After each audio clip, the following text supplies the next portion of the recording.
हम जिसकियानी का जो फ़ैसला है हमारा वकास केस के अंदर उसके ऊपर बात करते हैं कि 50% जो मैरिटल एसेट्स हैं वो शेयर होने चाहिए असूलन जो मैरिज के बाद बनाए जाएँ। तो इसके अंदर सर आपने जैसे जिक्र किया कि अमेरिका में भी ऐसा होता है, बरतानिया में भी ऐसा होता है, और इसके ऊपर सर एक और भी चीज़ होती है कि बहुत सारे लोग, अब मैं ज़ाहिर यहाँ पे बता नहीं सकता वो कौन है, लेकिन ये केसेस जो हैं हमारी अदालतों में चूँकि नहीं चले और बरतानवी या अमरीकी अदालतों में चले हैं, और उसमें हुआ ऐसे कि कुछ कपल्स जिनकी शादी हुई पाकिस्तान में, निकाहनामा यहाँ का था और वहाँ जाके वो रजिस्टर हुआ कि ये एक मैरिटल कपल है, उसमें फिर एक ये गुंजाइश जो थी कि जी जो पाकिस्तानी लॉ है वो 50% के ऊपर नहीं करता, लेकिन चूँकि आपकी शादी यहाँ रजिस्टर्ड है तो यहाँ का लॉ आप पे अप्लाई करेगा। जो आपने एसेट्स यहाँ कमाए हैं उनकी 50% ओनरशिप होगी, लेकिन जो आपने पाकिस्तान के अंदर आपके एसेट्स हैं वो मर्द उनको रिटेन कर लेगा। अब ये चीज़ जो है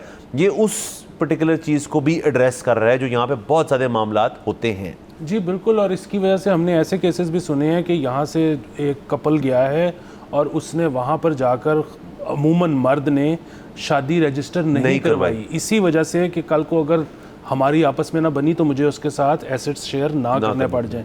हमारी जो उससे पिछली खबर चल रही थी, क्योंकि वो अगेन हकमैर को यही हमारी अदालत ने कहा कि उसका ताल्लुक तलाक से नहीं है, वो आपने वैसे ही देना है, लेकिन क्योंकि उसको जो है हम मडल कर देते हैं तो एक इंटरेस्टिंग इस वक्त वर्डिक्ट इंडियन एक अदालत से भी आया है। और ये देखें, ये जो होते हैं ना, मतलब अदालती फैसले पूरी दुनिया में कहीं भी हों उनका रेफरेंस दिया जाता है आपका किसी भी जगह पर केस प्रेसिडेंट जो होता है। सो यहाँ पर जस्टिस विक्रम नाथ साहब जो हैं उन्होंने संदीप मेहता केस में ये कहा कि अगर खातून खाना घर के काम नहीं करती तो आप इसको क्रूअल्टी नहीं कह सकते। ये उनकी जिम्मेदारी नहीं है कि वो घर के सारे काम करें, मर्द का भी फ़र्ज़ है कि वो घर के सारे कामों में हाथ बटाए, 50% वो भी इन्वेस्ट करे उन चीज़ों में। और अगर कोई खातून नहीं करती तो आप इसको क्रूअल्टी की बेस बनाकर तलाक नहीं ले सकते। सो अगेन ये बड़ा एक इंटरेस्टिंग है। इस पे हमारे जो उलमा हैं वो भी अक्सर ये बात मैं सुनता हूँ कि वो कहते हैं कि जी बात ये है कि ज़िम्मेदारी तो खातून की नहीं है, हाँ मर्द भी तो जो उसकी ज़िम्मेदारी है नान नफ़का, वो तो सिर्फ इतना है ना कि जी जो वो खा रहा है बस वो आगे भी दे दे, या जो वो पहन रहा है वो आगे भी दे दे, लेकिन मर्द भी तो उससे बियॉन्ड जाकर कई चीज़ें करती हैं। तो खातून भी अगर मज़ीद एफर्ट पुट इन करे और ये करना चाहे तो इसमें कोई बुराई नहीं है। सो अगेन अब ना दुनिया उस तरफ जा रही है। हमने मतलब कियानी साहब की जजमेंट का जिक्र किया, हमने लाहौर हाई कोर्ट की जजमेंट का जिक्र किया, हमने नाथ साहब की जजमेंट का जिक्र किया। सो हर कोई जो है वो एक शादी को और तलाक को और इन सारी चीज़ों का ना एक वर्ल्ड व्यू बनाने की कोशिश कर रहा है।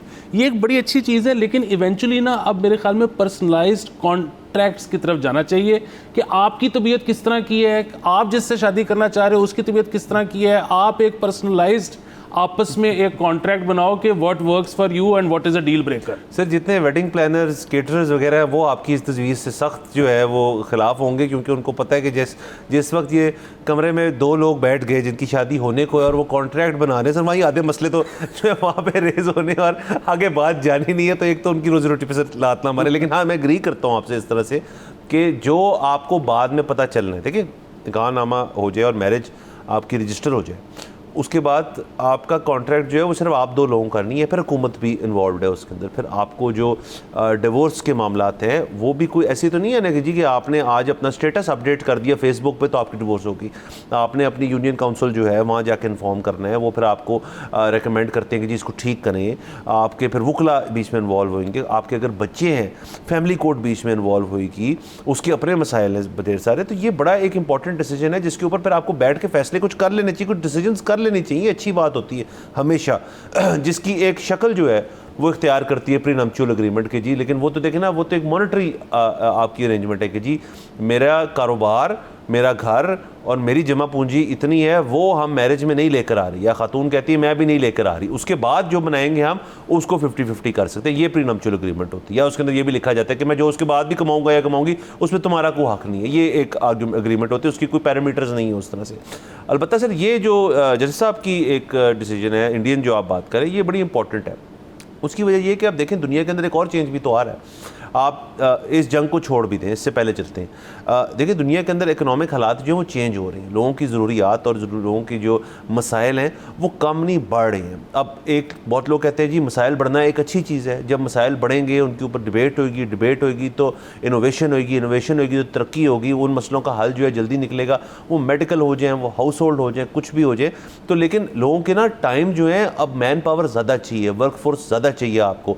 अब सिंगल इनकम हाउस होल्ड वाला जो है कि जी घर का मर्द जो है वो बाहर जाएंगे सुबह 7 बजे, रात को आ जाएंगे वो 8 बजे, उनके लिए खाना तैयार होना चाहिए, सब कुछ रेडी होना चाहिए, टिप टॉप होना चाहिए। लेकिन उसके अंदर एक और भी चीज़ है जो लोग इसका जिक्र नहीं करते इसी जुमले में, कि जी एंड ऑफ द डे आप आज अगर किसी भी दुनिया के कोने में चले जाए, जो आज की इनकम है किसी इंसान की, उसमें आज से 30 साल पहले या 40 साल पहले घर भी आता था, बच्चे कॉलेज भी चले जाते थे, सेविंग्स भी हो जाती थी, आपकी वेकेशनें भी हो जाती थी। अब उतने ही पैसों में आपका हैंड टू माउथ चल रहा है सिस्टम, तो आपको ड्यूल इनकम चाहिए। इसमें आपकी बेगम आ गई, अगर बेगम काम करती तो आपके शौहर आ गया उसके अंदर बीच में। सो ये ड्यूल इनकम्स के अंदर तो फिर ये और रेलेवेंट हो जाती है डिस्कशन जो जज साहब ने क्रिएट की है जी, कि फिर आप उनको नहीं ट्रीट कर सकते इस तरह के जी आप भी 9 to 5 काम करें, मैं भी 9 to 5 काम करेगा, लेकिन रात को बिरयानी जो है वो गर्मा गर्म पकी होनी चाहिए, सफाई होनी चाहिए, बच्चे जो है होमवर्क होना चाहिए। ये अनफेयर किस्म की एक्सपेक्टेशंस हैं जिनको हमें पहले ही पता होना चाहिए कि ये ऐसे होगा नहीं। एग्जैक्टली सो आपको जो है ना, जैसे जैसे अब डुअल इनकम हो रही है, जैसे जैसे आपके हालात बदल रहे हैं, आपका रहना सहना, आपका सोशलाइजिंग, सब चीज़ें बदल रही हैं।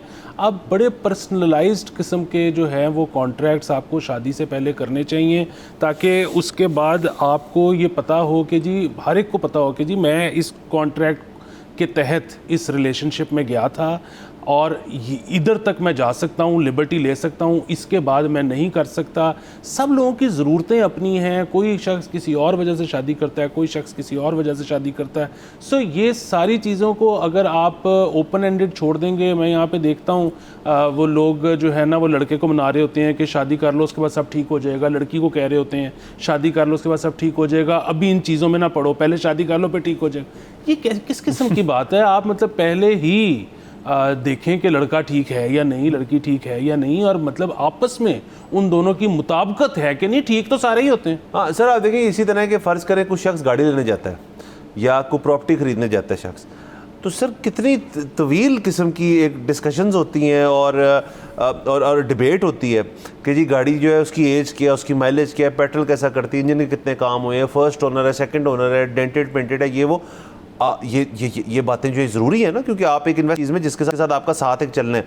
घर भी उसी तरह की जी, प्रॉपर्टी किस जगह पे है, कब्ज़ा तो नहीं है, स्कूल्स कैसे हैं, सेफ्टी कैसी है, नेबर्स कैसे हैं, ये वो।